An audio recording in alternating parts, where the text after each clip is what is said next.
Pertama-tama saya mau mengingatkan Profesor Denny. Dia kan sudah S3, jangan-jangan jadi S-teler.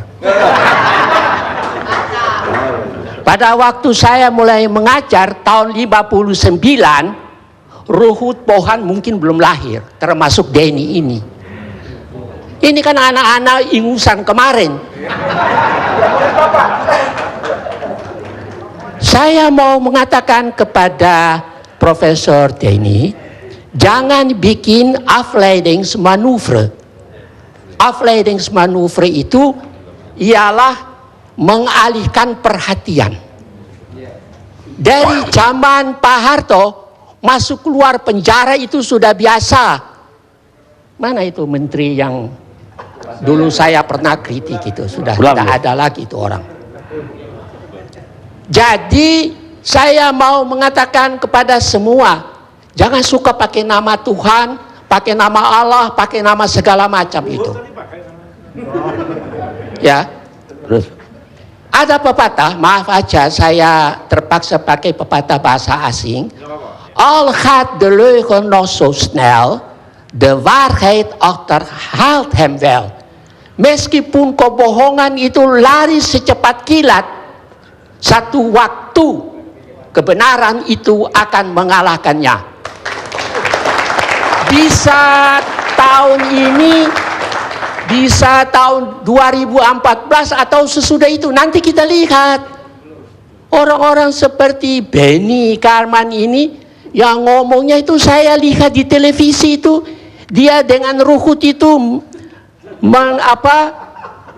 mendampingi Nasaruddin. Saya kan ikut dari dulu ngomongnya itu, ini orang-orang ini tidak punya rasa malu. Rai gede. Nah, orang-orang ini yang tadi ngomong tuh mulutnya bau.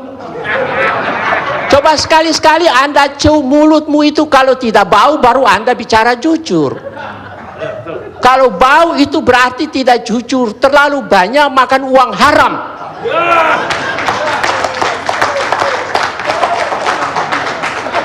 Pak Karni, ada dua ahli hukum kebetulan dari Belanda, termasuk saya mau kritik seorang S-teler juga, profesor beberapa waktu yang lalu bicara di TV One tentang masalah tabrakan. Ya toh, ini polisi ini kan sudah rusak. Ya, dua orang itu, yang satu Profesor Dr. Leo Polak dengan disertasinya setebal begini, dan yang satu tuh Herman Bianchi, seorang ahli kriminologi. Mereka menulis begini singkatnya, strafrecht is een slecht recht. Hukum pidana itu adalah hukum yang jelek. Nah, bayangkan hukum yang jelek ini kalau dipegang oleh orang yang tidak bermoral, rusaklah hukum ini. Termasuk para pengacara juga yang menyalahgunakan kepandaian mereka. Ya.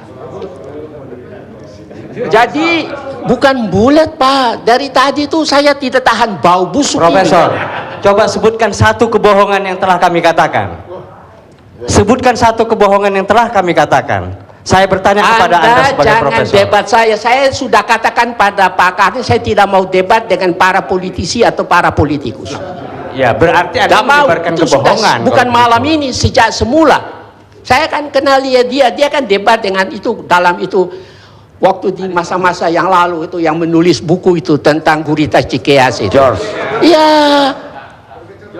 Ya toh. Anda belajar lagi lah, baru debat dengan saya. Pak Karni, ada ungkapan hoogmoed komt voor de val. Kesombongan itu berarti kejatuhan sudah dekat. Ya. Saya pikir terpaksa saya harus kemukakan mengenai masalah polisi ini, karena tadi saya dengar itu ya. Polisi ini sebetulnya tidak melindungi rakyat, malahan pagar makan tanaman. Contoh di Pamekasan, itu rumah milik seseorang Bertahun-tahun lamanya polisi tidak mau mengembalikan, meskipun Mahkamah Agung sudah memberi putusan Enkracht van Geweest, putusan mengikat. Di Medan, polisi seperti pagar makan tanaman, mengantar orang untuk mengusir si pemilik rumah. Saya berharap dua ungkapan ini didengar oleh Polisi. Kapolri, ya toh, supaya, atau kalau dia mau dengar, gunting kumisnya dulu, kasih baik-baik. Begini Pak, ini sudah pukul 11, ya toh. Saudara Ruhut kan masih ingat, dia pernah bilang itu saya, tapi sudah pikun, nanti saya kirim ambulans. Ayo, betul apa enggak? Nah, lalu orang tanya kepada saya tapi jawabnya apa? Saya bilang tidak perlulah, orang seperti Ruhut itu kalau saya jawab, harga diri saya jatuh. Tetapi karena didesak, termasuk harga diri saya juga jatuh kalau ini nantang saya. Si Pohan ini orang Batak kan, begitu kan. Saya hanya mau mengatakan kepada mereka, the twee praten als een kip zonder kop. Keduanya itu bicara seperti ayam tanpa kepala. Terima kasih. Oke.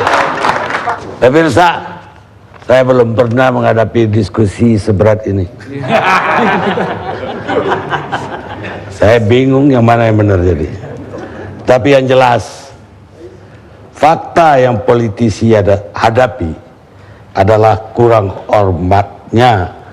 kurangnya saling hormat antara para pencuri daripada semestinya, dan bukan fakta bahwa mereka adalah pencuri.